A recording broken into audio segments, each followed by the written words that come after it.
السلام علیکم ورحمۃ اللہ وبرکاتہ نحمدہ ونصلی علی رسولہ الکریم اما بعد۔ امید کرتے ہیں آپ تمام سسٹرز خیر و عافیت سے ہوں گی اور ایمان کی بہترین حالت میں ہوں گی۔ اللہ رب العزت سے دعا ہے آپ کی طرف بڑھنے والا شر خیر میں بدل دے، آمین۔ پیاری سسٹر، ہم لوگ سورہ یونس آیت نمبر 88 تک ٹرانسلیشن اور آیت نمبر 87 تک تفسیر کر چکے تھے۔ آج مزید 3 آیت مبارکہ کی ٹرانسلیشن کریں گے اور تفسیر کا لیسن آیت مبارکہ 88 سے سٹارٹ کریں گے۔ رب اشرح لی صدری ویسر لی امری واحلل عقدۃ من لسانی یفقہوا قولی اللہم بارک لنا فی اوقاتنا اللہم فقہنا فی الدین اللہم انی اسألک الہدی والتقی والعفاف والغنی اللہم الہمنی رشدی واعذنی من شر نفسی اعوذ باللہ من الشیطان الرجیم قال قد اجیبت دعوتکما فاستقیما ولا تتبعان سبیل الذین لا یعلمون وجاوزنا ببنی اسرائیل البحر فأتبعهم فرعون وجنوده بغيا وعدوا حتى إذا أدركه الغرق قال آمنت أنه لا إله إلا الذي آمنت به بنو إسرائيل وأنا من المسلمين الآن وقد عصيت قبل وكنت من المفسدين۔ ٹرانسلیشن قال قد اجیبت دعوتکما، فرمایا تحقیق قبول کر لی گئی دعا تم دونوں کی، فاستقیما تو تم استقامت اختیار کرو، ولا تتبعانی اور نہ تم پیروی کرنا، سبیل الذین ان لوگوں کے رستے کی، لا یعلمون جو کچھ نہیں جانتے، وجاوزنا ببنی اسرائیل اور پار اتارا ہم نے بنی اسرائیل کو، البحر سمندر کے، فاتبعہم فرعون تو پیچھا کیا ان کا فرعون نے، وجنودہ اور اس کے لشکروں نے، بغیا وعدوا سرکشی اور زیادتی سے، حتی اذا ادرکہ الغرق یہاں تک کہ جب اس کو پا لیا غرق نے، قال کہنے لگا آمنت میں ایمان لے آیا، انہ لا الہ بے شک نہیں کوئی الہ، الا الذی آمنت مگر وہ ذات کہ ایمان لائی ہے، بھی ساتھ اس کے، بنی اسرائیل، وانا من المسلمین اور میں فرما برداروں میں سے ہوں، الآن اب تو ایمان لاتا ہے، وقد عصیت قبل اور تحقیق تو نافرمانی کرتا رہا اس سے پہلے، وکنت من المفسدین اور تو فساد کرنے والوں میں سے تھا۔ تفسیر آیت مبارکہ 88 سے، وقال موسیٰ ربنا انک آتیت فرعون وملأہ زینة واموالا فی الحیاة الدنیا ربنا لیضلوا عن سبیلک ربنا اطمس علی اموالہم واشدد علی قلوبہم فلا یؤمنوا حتی یروا العذاب العلیم۔ اور کہا موسیٰ علیہ السلام نے، اے ہمارے رب، بے شک تو نے فرعون اس کے سرداروں کو بہت سارا مال اور زیب و زینت دے رکھی ہے دنیا کی زندگی میں، اے ہمارے رب تاکہ وہ تیرے رستے سے بھٹکا دیں، اے ہمارے رب ان کے مالوں کو مٹا دے اور ان کے دلوں کو سخت کر دے، بس نہ وہ ایمان لائیں یہاں تک کہ عذاب علیم دیکھ لیں۔ جیسا کہ ہم لوگ پہلے بھی پڑھ چکے کہ جب پیغمبر نبیوں کی بات ان کی قوم نہیں مانتی تو پھر پیغمبر نا امید ہو کر بعض اوقات ان کے لیے بد دعا بھی کر دیتے ہیں. یا اللہ سبحانہ و تعالیٰ اپنے پیغمبروں کو تسلی دیتے ہوئے فرماتے ہیں کہ اب آپ اپنا رستہ الگ کر لیں، ان کے حال پہ افسوس نہ کریں، ان قریب ان کے اوپر عذاب نازل ہو کر رہے گا. تو اسی طرح جب موسیٰ علیہ السلام بار بار اپنی قوم کو سمجھاتے رہے، معجزات دکھاتے رہے، اور بعض ان کے منہ بولے معجزات تھے ان کو دکھاتے رہے، ان کے اوپر چھوٹے چھوٹے عذاب بھی نازل ہوتے رہے، جیسا کہ طاعون اور ٹڈیاں، مینڈک، خون، اس قسم کے عذابات بھی نازل ہوتے رہے، قحط سالیاں بھی، تاکہ وہ پلٹ آئیں. لیکن جب انہوں نے کوئی بات نہ مانی، کسی طرح بھی راہ راست پر نہ آئے، تو اس وقت موسیٰ علیہ السلام نے اپنے رب سے دعا کی، ان کے حق میں بد دعا کر دی. کیا فرمایا کہ ہمارے رب تو نے فرعونیوں کو بہت سارا مال دے رکھا ہے اور دنیا کی ہر زیب و زینت سے نوازا ہے. اے ہمارے رب ان کے مالوں کو مٹا دے اور ان کے دلوں کو سخت کر دے کہ وہ ایمان ہی نہ لائیں جب تک دردناک عذاب نہ دیکھ لیں. استغفر اللہ، کتنی بدقسمتی ہے. یاد رہے کہ جس قوم کی طرف انبیاء پیغمبر مبعوث فرمائے جائیں وہ قوم بہت ہی خوش قسمت ہوا کرتی ہے، لیکن اس قوم کی بدقسمتی کا بھی کیا عالم کہ جو مانتی نہیں اور ان کے نبی پیغمبر ان کی طرف سے مایوس ہو کر بد دعا کر دیں. تو ایسا ہی حال کچھ ان کا بھی تھا، یہ بہت ہی بدقسمت لوگ تھے. تو پھر کیا ہوا؟ جو مال و دولت اللہ سبحانہ و تعالیٰ نے اپنی رحمت سے، اپنے فضل و کرم سے ان کو عطا کیا تھا، تو وہی مال لوگوں کی گمراہی کا سبب بنا. اس کے ذریعے سے وہ لوگوں کو مزید گمراہ کرنے لگے.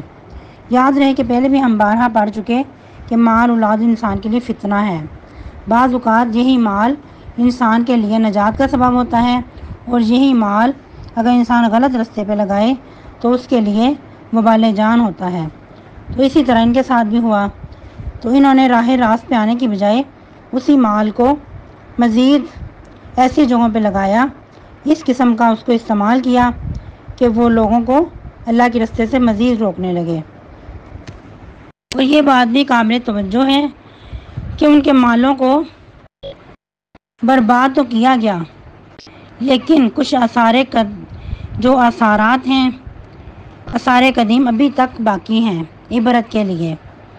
ایسے یہ عالی شان پینٹنگ اور اس قسم کے عمارات بنایا کرتے تھے کہ جو دوسروں کے لیے باعث عبرت ہو. تو آج بھی کچھ ایسے نشانات، عجائبات عجائب گھروں میں موجود ہیں جو کہ فرعونیوں کے ہاتھوں سے بنے ہوئے ہیں، کیونکہ اللہ سبحانہ و تعالیٰ نے ہر انسان کو بہت ساری عقل سے نوازا ہے. اور بعض لوگ ایسے بھی ہوتے ہیں کہ جو باقی لوگوں کے لیے یادگیر بن جاتے ہیں. کچھ اچھے معنوں میں یاد کیے جاتے ہیں اور کچھ اس کے برعکس برے ناموں سے یاد کیے جاتے ہیں. تو یہ لوگ بھی بہت ہی زیادہ کاریگری تھی ان کے اندر، بہت عالی شان عمارات تعمیر کیا کرتے تھے، بہت اچھی پینٹنگ کیا کرتے تھے، ایسی پینٹنگ کہ جو ابھی تک ان کے ہاتھوں کی بنی ہوئی موجود ہیں. یاد رہے کہ ایسے جو عجائب گھر ہوا کرتے ہیں وہ نشان عبرت ہوا کرتے ہیں، لیکن افسوس کے ساتھ کہ لوگ بہت وزٹ کے لیے جاتے ہیں، سیر و تفریح کے لیے جاتے ہیں، لیکن محض عبرت حاصل کرنے کی بجائے ان کو سیر و تفریح کی حد تک ہی وہ چیزیں نظر آتی ہیں. جو بندہ مومن ہے وہ وسیع نظر ہوتا ہے، وہ کسی اور اینگل سے ایسی چیزوں کو دیکھتا ہے. بندہ مومن ایسی چیزوں کو دیکھ کر خوش نہیں ہوتا، بلکہ ایسی چیزوں سے عبرت حاصل کرتا ہے. تو اگر آپ بھی کہیں وزٹ کے لیے جائیں ایسی چیزوں کو دیکھنے کے لیے، تو ان کو صرف انجوائمنٹ کے لیے نہیں بلکہ ان کو دیکھ کے ان سے عبرت حاصل کریں کہ ایک وقت تھا یہ چیزیں زندہ تھیں اور ان کا کیا حال ہوا، موت نے ان کو دبوچ لیا اور کتنے سال یہ جیے ایک وقت کے بعد ان کو موت نے آ لیا، اور ہم لوگوں کا بھی یہی حال ہے کہ چند سالہ جو زندگی ہمیں ملی ہے، ہمیں چاہیے کہ ہم اس مقصد حیات کو پہچانیں اور اس کے مطابق اپنے زندگیوں کو ڈالیں۔ ادھر موسیٰ اور ہارون علیہ السلام نے کیا دعا کی تھی کہ اللہ ان کے مالوں کو مٹا دے اور ان کے دلوں کو سخت کر دیں، یہ کبھی بھی ایمان نہ لائیں جب تک عذاب علیم نہ دیکھ لیں۔ تو اللہ سبحانہ و تعالیٰ نے اپنے پیاروں کی دعا سن لی اور قبول کی۔ کیا فرمایا؟ تحقیق تم دونوں کی دعا قبول کی گئی ہے، تو تم استقامت اختیار کرنا، ثابت قدم رہنا، جس راستے پہ گامزن ہو اسی راستے پہ چلے جانا، اور جو لوگ علم نہیں رکھتے ان کے راستے کی پیروی نہ کرنا۔ اب یہاں ایک سوال پیدا ہوتا ہے کہ ادھر کہا گیا کہ جو لوگ علم نہیں رکھتے، تو یاد رہے کہ جو اللہ سبحانہ و تعالیٰ کو نہیں پہچانتا، اللہ سبحانہ و تعالیٰ کے فرامین کے مطابق عمل نہیں کرتا، تو ایسے لوگ پڑھے لکھے جاہل ہوا کرتے ہیں، ایسے لوگ زیادہ نقصان دہ ہوتے ہیں۔ آج ہمارے معاشرے میں بھی ایسے لوگ پائے جاتے ہیں، دکھنے کو تو بہت زیادہ وہ پڑھے لکھے نظر آتے ہیں، لیکن اگر انسان حقیقت کی نگاہ سے دیکھے تو ایسے ہی لوگ پڑھے لکھے جاہل ہوتے ہیں کہ جس نے نہ اللہ کو پہچانا اور نہ ہی اللہ کے فرامین کے مطابق اپنی زندگیوں کو ڈالا۔ تو پھر کیا ہوا مزید؟ وجاوزنا ببنی اسرائیل البحر، اور ہم نے پار اتارا بنی اسرائیل کو سمندر کے۔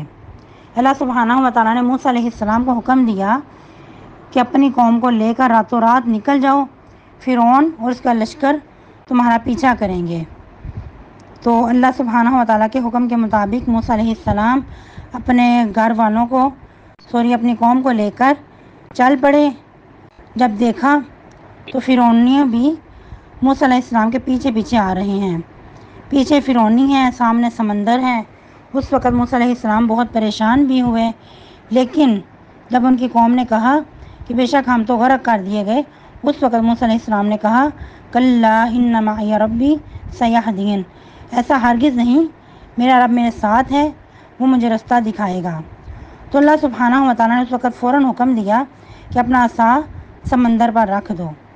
عصا رکھنے کی دیر تھی تو سمندر کا جو پانی چل رہا تھا وہ بہت بڑے بڑے پہاڑوں کی طرح سائڈوں پہ کھڑا ہو گیا، اور اس کے اندر رستے خشک بن گئے۔ تو جو بنی اسرائیل تھے، موسیٰ علیہ السلام کی قوم تھے، وہ آرام سے خیر و عافیت سے گزر گئے، سمندر کو پار کر لیا۔ جب فرعونیوں نے دیکھا کہ یہ لوگ گزر گئے ہیں آسانی کے ساتھ، انہوں نے بھی ادھر سے گزرنے کی کوشش کی اور رستوں میں چل پڑے۔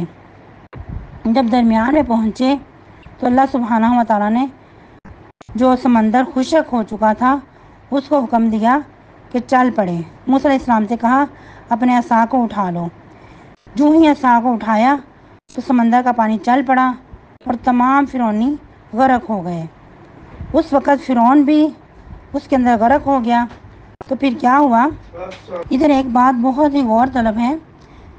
اس وقت فرعون نے کیا کیا؟ پیچھا کیا موسیٰ علیہ السلام کا اپنے لشکروں کو لے کر، سرکشی اور زیادتی کے ساتھ۔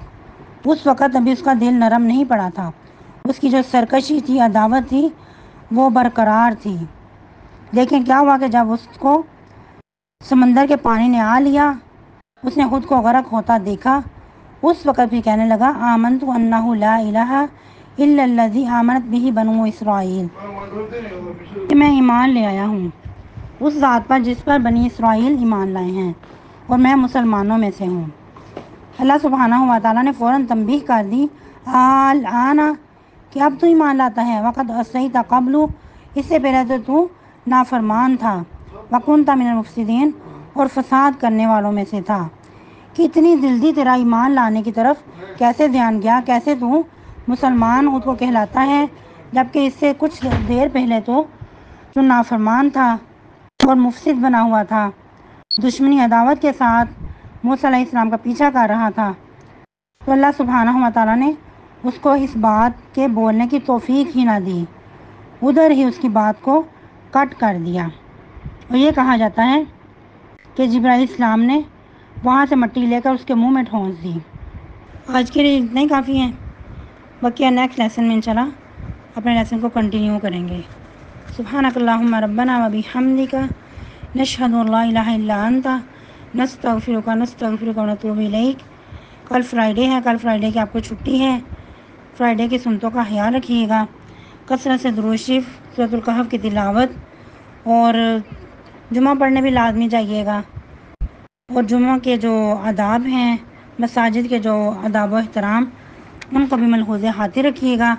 بچوں کو بھی لازمی لے کے جایا کریں، اور بچوں کی گھر سے تربیت کر کے جائیں کہ بچے ادھر جا کے شور نہ کریں، آرام سے بیٹھ کر جمعہ سنیں، اور گھر آ کے بچوں کو پوچھا کریں کہ امام صاحب نے، خطیب صاحب نے کیا بیان کیا ہے، اور پھر بچوں کو اپریشیٹ بھی کیا کریں، کچھ نہ کچھ انعام دیا کریں کہ آپ لوگوں نے جمعہ سنا اور آپ نے اچھی طرح مساجد کا احترام کیا۔